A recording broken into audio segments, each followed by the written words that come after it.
ನಮಸ್ಕಾರ ವೀಕ್ಷಕರೇ. ಅಚ್ಚರಿ ಬೆಳವಣಿಗೆ ಅನ್ನೋ ಹಾಗೆ ನಿನ್ನೆ ಧರ್ಮೇಂದ್ರ ಪ್ರಧಾನ್ ತಮ್ಮ ಸ್ಥಾನಕ್ಕೆ ರಾಜೀನಾಮೆ ನೀಡಿದ್ದಾರೆ.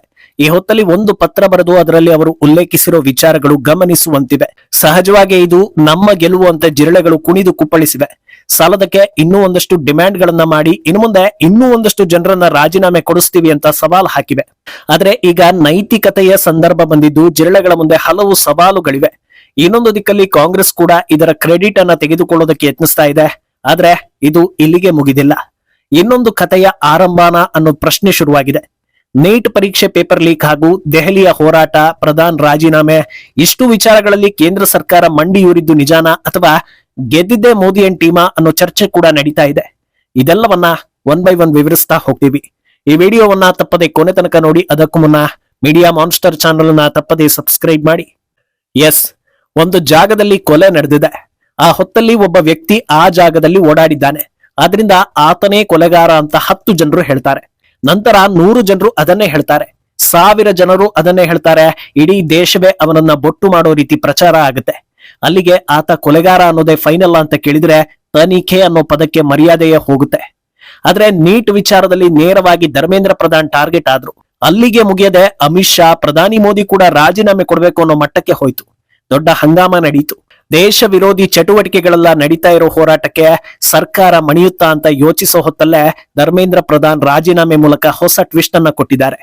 ಮೊದಲಿಗೆ ರಾಜೀನಾಮೆ ನೀಡಿರೋ ಧರ್ಮೇಂದ್ರ ಪ್ರಧಾನ್ ತಮ್ಮ ಪತ್ರದಲ್ಲಿ ತಿಳಿಸಿರೋ ವಿಚಾರಗಳನ್ನ ಗಮನಿಸ್ತಾ ಹೋಗೋದಾದ್ರೆ, ವಿದ್ಯಾರ್ಥಿಗಳು, ಶಿಕ್ಷಕರು ಹಾಗೂ ಶಿಕ್ಷಣ ವ್ಯವಸ್ಥೆಯಲ್ಲಿ ಬದಲಾವಣೆ ತರೋದಕ್ಕೆ ಸುಮಾರು 4 ದಶಕಗಳಿಂದ ಶ್ರಮ ಹಾಕಿದ್ದೀನಿ.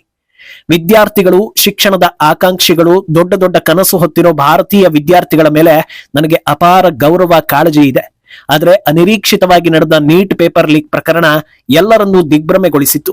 ತಕ್ಷಣವೇ ಈ ಕೇಸನ್ನ ಸಿಬಿಐಗೆ ವಹಿಸೋದರ ಜೊತೆಗೆ ರೀ ಎಕ್ಸಾಮ್ ಡೇಟ್ ಅನ್ನ ಅನೌನ್ಸ್ ಮಾಡಲಾಯಿತು. ಆ ಹೊತ್ತಲ್ಲಿ ನಮಗಿದ್ದ ಉದ್ದೇಶ ಒಂದೇ, ಅದು ಬರೋಬ್ಬರಿ 20 ಲಕ್ಷ ವಿದ್ಯಾರ್ಥಿಗಳಿಗೆ ರೀ ಎಕ್ಸಾಮ್ ನಡೆಸಬೇಕು, ಯಾವುದೇ ಅಡಚಣೆ ಇಲ್ಲದೆ ಅಚ್ಚುಕಟ್ಟಾಗಿ ಈ ಪರೀಕ್ಷೆ ನೆರವೇರಬೇಕು ಅನ್ನೋದು. ಇದಕ್ಕಾಗಿ ಇಡೀ ಸರ್ಕಾರ ಗಮನ ಹರಿಸಿ ಎಲ್ಲಾ ರಾಜ್ಯಗಳ, ಎಲ್ಲಾ ಜಿಲ್ಲೆಗಳು, ಶಿಕ್ಷಣ ಸಂಸ್ಥೆಗಳನ್ನ ಸಂಪರ್ಕಿಸಿ 2ನೇ ಬಾರಿಯ ಎಕ್ಸಾಮ್ ಯಶಸ್ಸಿಗಾಗಿ ಶ್ರಮಿಸಿದ್ವಿ. ಮೊದಲ ದಿನದಿಂದ ಎಕ್ಸಾಮ್ ಮುಗಿಯೋ ತನಕ ಇದರ ಜವಾಬ್ದಾರಿ ಹೊತ್ತು ಮುಂದೆಯೂ ಇಂಥ ಪ್ರಕರಣ ಆಗಬಾರದು ಅನ್ನೋ ನಿಟ್ಟಿನಲ್ಲಿ ಹಲವು ಎಚ್ಚರಿಕೆ ಹಾಗೂ ಕ್ರಮಗಳನ್ನ ಕೈಗೊಂಡ್ವಿ. ಜೂನ್ 21ರಂದು ಎಕ್ಸಾಮ್ ಯಶಸ್ವಿಯಾಗಿ ನಡೆಯಿತು. ಜುಲೈ 21ಕ್ಕೆ ನೀಟ್ ರಿಸಲ್ಟ್ ಬಂತು. ಹಲವು ಸಾಧಕರ ಸಂತಸ ನಮಗೂ ಸಮಾಧಾನವನ್ನ ತರಿಸಿತ್ತು. ಆದ್ರೆ ಇನ್ನೊಂದು ದಿಕ್ಕಲ್ಲಿ ವಿರೋಧಿ ಚಟುವಟಿಕೆಗಳು ಸತತವಾಗಿ ಮುಂದುವರಿತಾನೆ ಬಂತು. ಸುಮಾರು 10 ದಿನಗಳ ಕಾಲ ಇದೆಲ್ಲವನ್ನು ನೋಡಿ ನನಗೆ ಸಾಕಷ್ಟು ಮಾನಸಿಕವಾಗಿ ಒತ್ತಡವಾಯಿತು.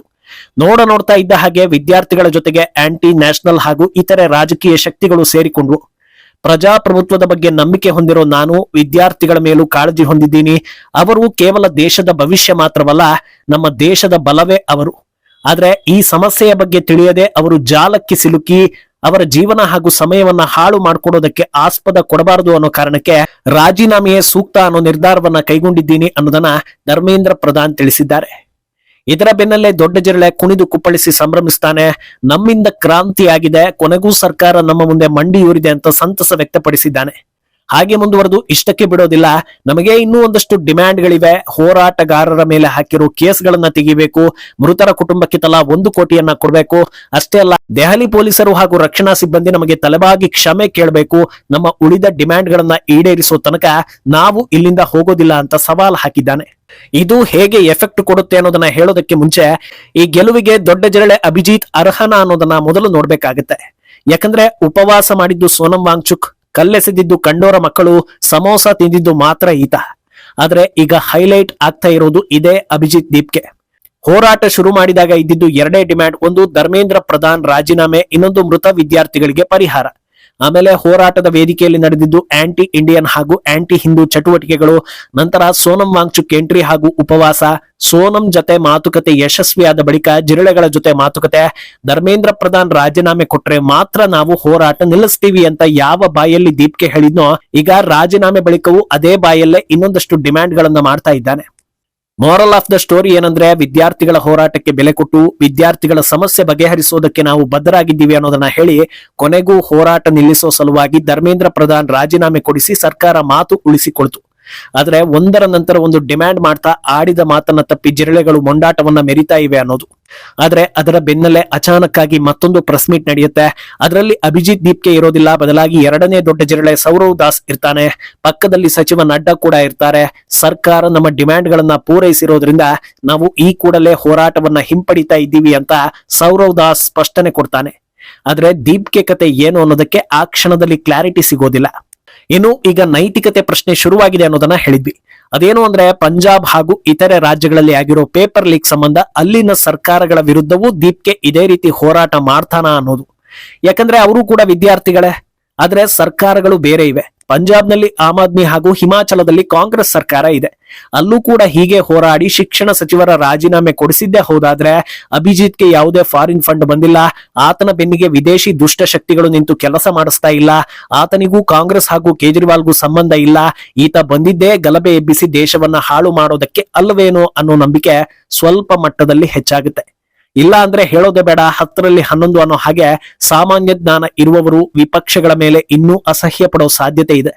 ಇದಿಷ್ಟೆಲ್ಲ ಆಗೋ ಹೊತ್ತಲ್ಲಿ ಅತ್ತ ಪ್ರಧಾನಿ ಅಭ್ಯರ್ಥಿ ರಾಹುಲ್ ಗಾಂಧಿ ಕ್ರೆಡಿಟ್ ಪಡೆಯೋ ಕೆಲಸವನ್ನ ಶುರು ಮಾಡಿರ್ತಾರೆ. ಅಂತೂ ಪ್ರಧಾನ್ ರಾಜೀನಾಮೆ ಕೊಡಿಸಿದ್ವಿ, ಇನ್ನು ಒಬ್ಬೊಬ್ಬರೇ ರಾಜೀನಾಮೆ ಕೊಡ್ತಾರೆ, ನೋಡ್ತಾ ಇರಿ ಅಂತ ರಾಹುಲ್ ಹೇಳಿದ್ರೆ ಪ್ರಿಯಾಂಕಾ ವಾದ್ರಾ ಸೇರಿದಂತೆ ಇನ್ನಿತರೆ ಕಾಂಗ್ರೆಸ್ ನಾಯಕರು ಹಾಗೂ ಬೆಂಬಲಿಗರು ರಾಹುಲ್ ರಿಂದಾಗಿ ಇದೆಲ್ಲ ಆಗಿದ್ದು ಅಂತ ಪೋಸ್ಟ್ ಗಳನ್ನ ಹಾಕಿ ಬೆನ್ನು ತಟ್ಟಿಕೊಳ್ಳೋ ಕೆಲಸ ಮಾಡ್ತಾರೆ. ಅದನ್ನ ನೋಡಿದ ಜನರು ಇದಕ್ಕೇನಾ ಸಪರೇಟ್ ಆಗಿ ಪ್ರಧಾನಿ ಮನೆ ಮುಂದೆ ಪ್ರೊಟೆಸ್ಟ್ ಮಾಡಿದ್ದು ಅಂತ ಪ್ರಶ್ನೆ ಮಾಡ್ತಾ ಇದ್ದಾರೆ. ಇನ್ನು ಓವರ್ ಆಲ್ ಆಗಿ ಇಲ್ಲಿ ಮೋದಿ ಏನ್ ಟೀಮ್ ಸೋಲ್ತಾ ಅಥವಾ ಗೆಲ್ತಾ ಅನ್ನೋ ಪ್ರಶ್ನೆ ಇದ್ರೆ ಒಂದಷ್ಟು ವಿಚಾರಗಳನ್ನ ಇಲ್ಲಿ ಗಮನಿಸಬೇಕಾಗುತ್ತೆ.